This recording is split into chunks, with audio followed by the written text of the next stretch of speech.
I'm Kara, aka Clefairy Creations, and for today's video, we are keeping it super chill. So we are going to be looking at all of my art supplies because I get questions all the time of like, what kind of art supplies do you use?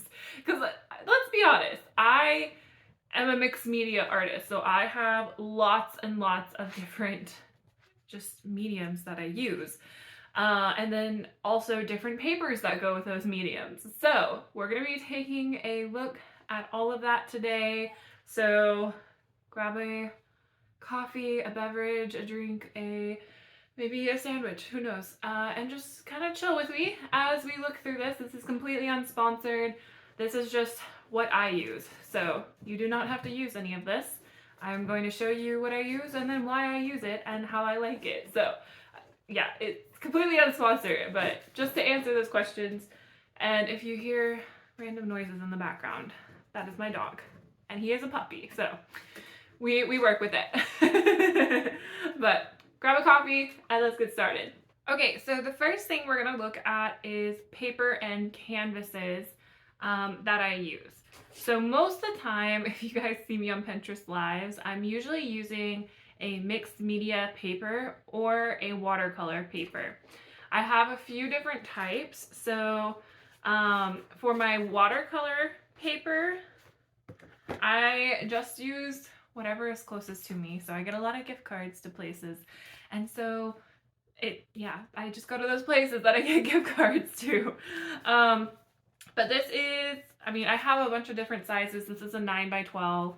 140 pound or 300 GSM paper. So it is very, very thick and it can hold a lot of water to it. So this is what I use quite often when I'm using obviously watercolors or if I'm layering a lot of different mediums together like acrylic or oil pastel, things like that.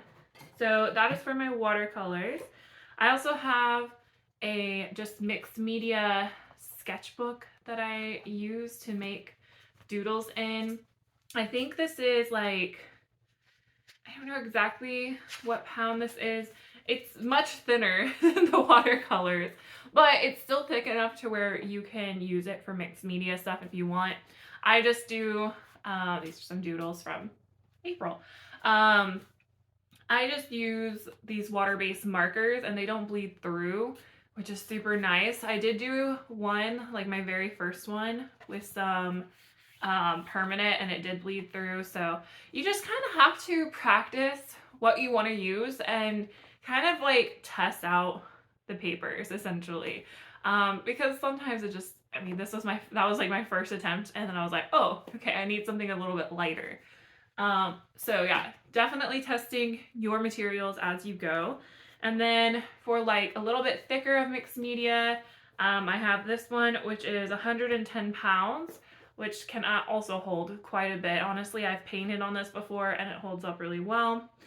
As far as canvases go, again, I buy where I get the gift cards. So, or where there's a good sale. I don't have a preference on stores, whether that be like Michael's or Target or Hobby Lobby. Literally wherever. Ross, I'll go to Ross and go to their art section. So TJ Maxx, wherever. But I have, so this is a canvas. This is like a gallery professional grade canvas. Very thick, very well. Like it's very sturdy. Like this is strong canvas.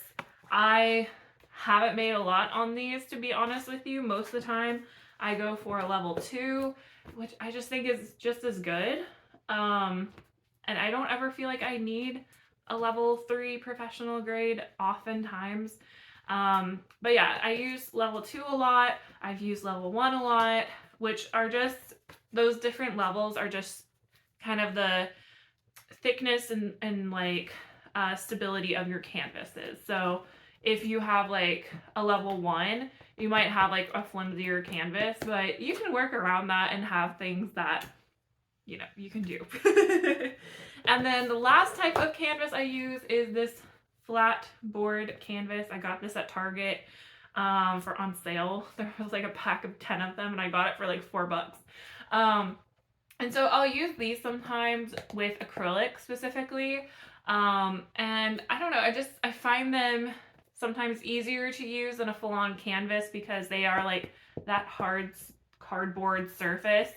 And they have some texture on them, which will pick up the paint really well. So these are things that I use as far as canvases and papers. If you have one that you like specifically, leave it in the comments below because I'm very curious. Okay, so as far as paints that I use, I have been probably using these the most, both on YouTube and on my Pinterest lives. These are Koi watercolors. I have them in 2 different palette types. I have them in the regular standard version colors, and then I also have them in what are called creative colors that have your fluorescents, pearlescents, and metallics. Definitely prefer the regular palette over the creative one. The creative one is fine. It just is so much lighter. It's more of a pastels, which can be good in certain circumstances, but as like an average everyday, painting session might not be my favorite. They're more of like occasional use paints. And so I've come to realize that with my 2 different palettes of Koi. They still work well. They still, are watercolors. So I like them. I've only been doing watercolor for a little bit now, so I'm still getting used to it. And then going to my roots, acrylic. I have been using acrylic for years. Acrylic is probably still my number one. I love watercolor, and I probably will get better at it and love it even more. But acrylic just kind of has my heart because I literally grew up using acrylic paints. For this, I use the Master's Touch acrylic paints, and they're really good. I've used Artist Loft acrylic paint before, and they are okay for like if you're starting out, but they're kind of like watery. I don't know how to explain it, and they don't seem to last as long. These have lasted a long time, and I know what you're thinking, paint expires?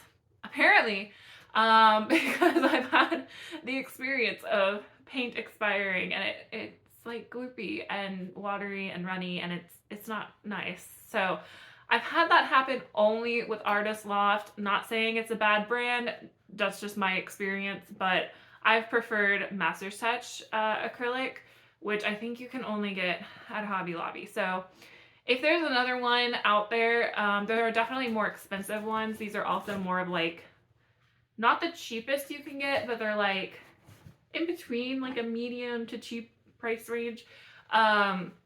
But you can definitely get some that are probably better quality if you don't have a Hobby Lobby near you, or if that's just not your store. Then you can obviously go other places, and there are those other ones that you can find that are this quality, but they might be a little bit more expensive. Enjoy the sounds of my dog. So we have a little guest with us now. He's very playful. So let's look at some non-paint mediums that I use. So, bless you. Okay, I'm gonna put you down. There you go. So if you've been on my Pinterest lives, you probably have seen me use oil pastels quite a bit.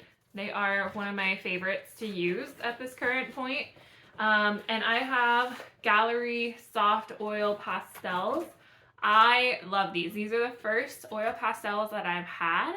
I got them over Christmas, and yeah, they work super well.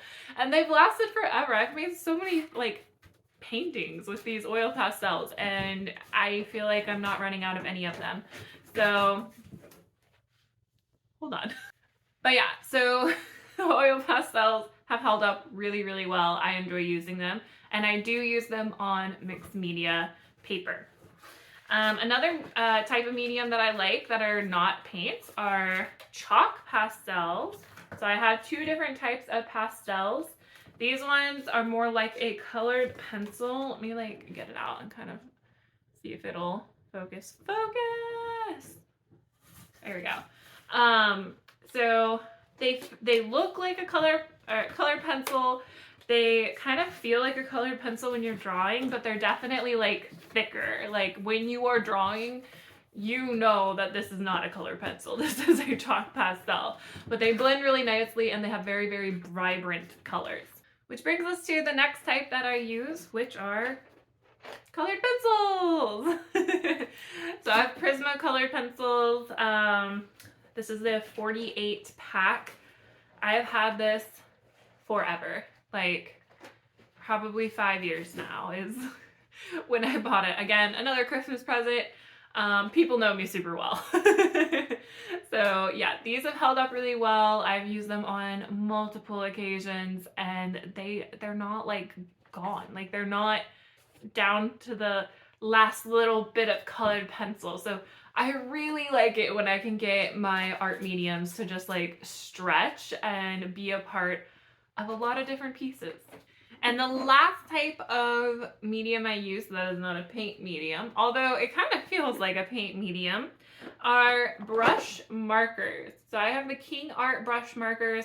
I got these at Ross on a really big sale. I think they were like $8. And there are 48 in here. So yeah, really good deal. Also, peep the Doge gift to my box.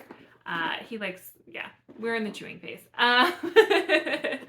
And then just to kind of show you what they look like. So they have a brush tip and then they also have just like a marker tip. So here, I don't know if you can see it very well. That's the brush tip and it feels a lot like a paintbrush. I mean, like a lot like a watercolor. And then that's the normal, just like marker detailing tip. As far as things that are not mediums that I use to help me with my art, I do have, I just knocked them over. It happens. I have a full container of just a ton of different brush types. I've accumulated these over a few years. Some of them can only be used for acrylic now just because they've been acrylic, you know, brushes for so long. They kind of have that like build up at the bottom and stuff of them. So like, for example, this one has a little bit of a build up. But yeah, just like all different types, all different sizes. Okay, he's okay. But yeah, I have my watercolor brushes, which are just like a lot more flimsy, versus my acrylic ones, which, you know, are acrylic brushes. But lots of different sizes to help me with whatever I want to paint. Specifically for paper, if I want to keep it flat, because we know a lot of the times when we put water on paper, even when it's watercolor paper, it still like does that little bendy, shrivelly up thing. So masking tape is like, I've also seen people use washi tape. I just know that I can get a pack of this for like $2. So this is what I use. A random household cloth to help wipe my brushes off on. And then if you've seen my Pinterest lives, this might look familiar to you. So this is my clipboard palette. This is used exclusively for my acrylic paints. Clearly it has been used a lot. So I love my, my clipboard palette. It just works so well. It works better than any palette like thing that I've used before. And before this, I was honestly just using like newspaper. So I like this a lot. And then if I am using watercolor, I have, this actually came with the set of koi watercolors. So I have these wells that I can mix in. So yeah, these are super helpful to me because I love mixing my colors. I'm not against taking it directly from like the cakes or the paint, but you know, I like mixing them together. I think it goes well. So to get an example of what it looks like to be on canvas, this is a level 2 canvas with some acrylic paint on it. You can kind of see in the light exactly where the bind is on the canvas and how far it gets stretched. I assume if you had the level 3, it might not have that transparency to it. But if you go to the back, I mean, you can't really, you can kind of see it if you hold it up to the light, which is really cool. I've never noticed that before. But if I don't hold it up to the light, you can't see it. Ha! Yeah, but this is a good option, just like if you want to paint on a canvas. To give you an idea of our flat canvases, so this is an example of acrylic on the flat canvas. So this is a artist loft, just board. It has some texture to it. So if like I rub my finger on this, it has just an ever so light texture, not as much as like the canvas I just showed you, but it does have some to it. For our colored pencils, so these are the Prismacolors. I made just a little rose collage. But you can see they are really pigmented. They look really nice. For the brush markers, the brush markers are really cool because I get to use them on paper that is not textured. This is completely, so this is art quality paper, and it is slightly thicker. It's not, you know, the most sturdy type of art paper. I think it's only like 60 pounds, maybe 80 pounds. But I was able to do the brush marker on this and it didn't bleed through. The brush marker looked really nice. It went on really smoothly. And I love using the brush markers on this because it's like watercolor on the smoothest surface, but it doesn't crinkle and it doesn't bleed through, and we love that. As far as watercolors do go, so this is our watercolor paper, and you can see compared to the last sheet, it is much, much sturdier. So, oh, this kind of matches my shirt. Let's go. So yeah, this would be watercolor, and then I think I even mixed some oil pastels up at the top there. I'm just getting ideas, and that's what I do. I go with them. I go with my ideas. This one is more of a oil pastel piece with a little bit of paint. So all of this down here was created with oil pastel, and this was actually one of my first oil pastel pieces. Nowadays I know a little bit more how to blend and do like depth work with oil pastels. This was a good attempt. I always love going back to those first initial pieces when you're discovering a new medium, because I don't know, there's just something special about those like first creations that you make. And then this was a mixed medium piece. The sky was oil pastels, the mountains were colored pencil, and then the flowers, I believe, were marker and oil pastel. So you can see how you can use a lot of mediums and have it come together really, really nicely. So that's all I have for you guys today. I hope I didn't miss anything. I don't think I missed anything. If there's other things you have questions about, feel free to put them in the comments below and tell me what you guys prefer. Like, what do you guys use primarily for your art? Or are you kind of like me? Do you just jump around and try to find what's out there, find the unknown of mediums that you haven't tried yet? So yeah, let me know about your journey in that regard. What you use, what's your preference, what kind of paper do you prefer? Canvas over just like, you know, heavy paper?